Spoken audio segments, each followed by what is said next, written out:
زنان مسلمان زیبنده شما نیست عزیزای دل که تمام رو ده هر گپ مرا طلاق ما طلاق میخوایم. خب چی گپ است؟ چی گپ است که طلاق میخوایی؟ هیچ، بس دیگه خوشم نامت زندگی.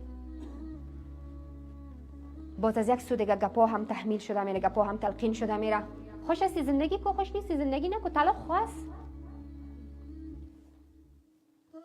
با معذرت من دین الله را به تمسخر گرفتن نشانه کی هست؟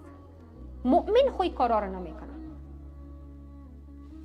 این گپا و این کارا قبل از نکاح هر چقدر میکنین بگوین، بعد از نکاح دیگه، بعد از اینکه عروس شدی و آمدی دیگه، ولی از خدای گپا را از خانه ها دور کنین. این ناسپاسی ها و ناشکرا را باید از خانه ها پاک بکنیم، جارو بزنیم.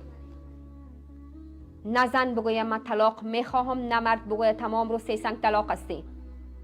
هر دو نشانه ضعف شخصیتی است.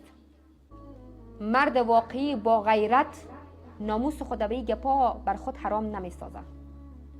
زن با حیای، با غیرت، با عفت شکرگزار می باشه.